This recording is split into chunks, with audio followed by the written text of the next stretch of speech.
Matahong nga kabuntagon mga kapaglaom. Atong hisgutan ni ining adlaw maong atong morning devotional nga naguluhan, matamis sa baba, mapait sa tiyan.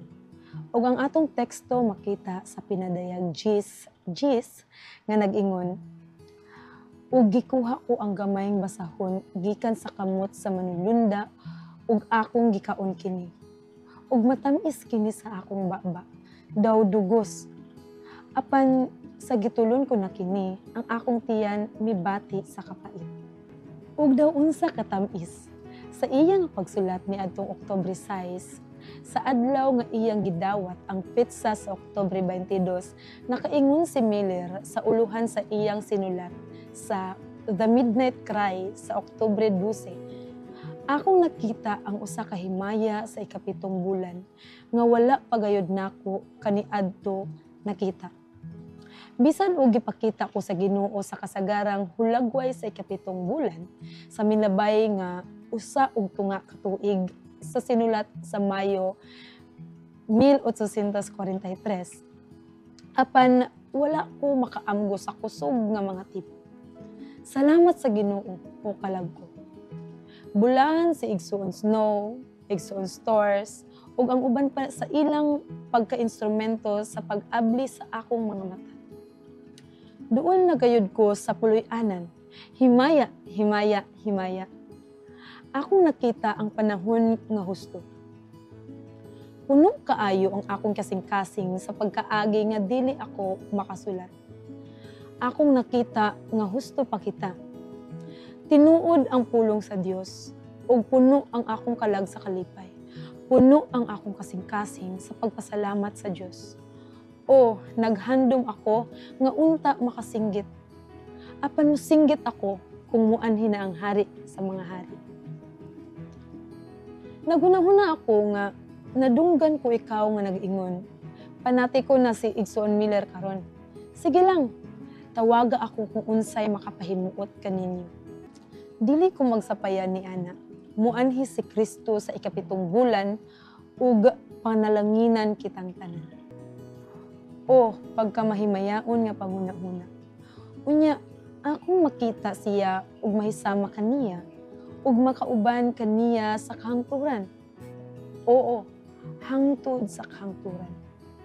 Wala nay lain nga labaw pakatamis kaysa paglaom sa madali na nga pag-anhi ni Kristo. Apan wala siya moabot.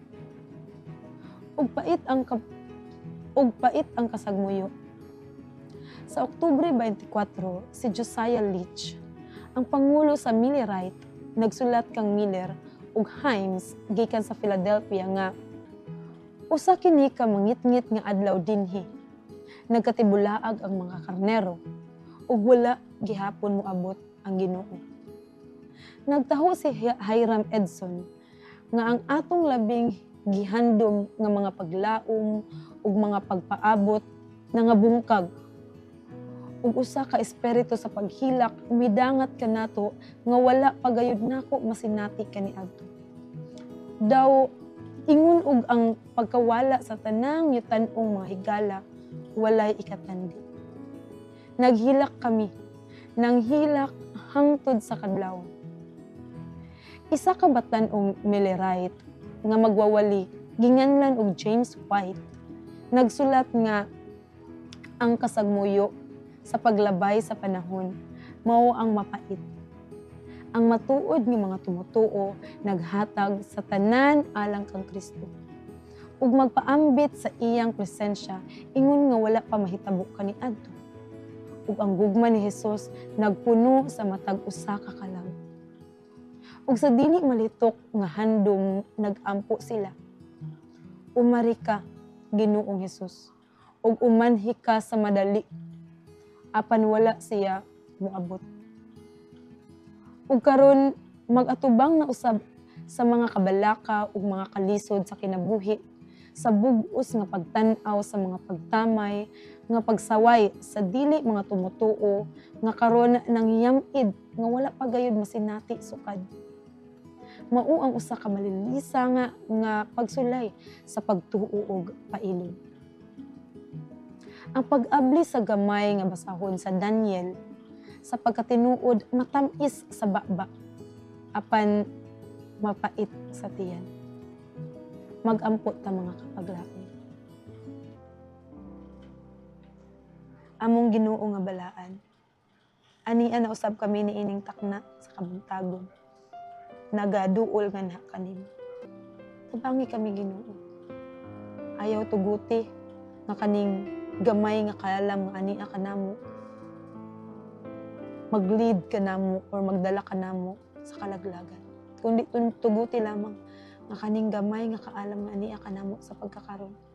Mulambo, magtubo og mamahimo nga mudaghan ug tungod sa kadaghan mahimo nga ma-share namo kini sa among mga kapaglaom, mga kaigsuono.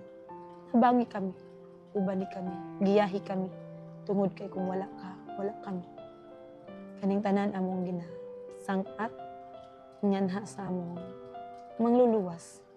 Amo ang Ginoo nga amo ang ginahulat. Amo si Hesukristo nga among manluluwas. Amen.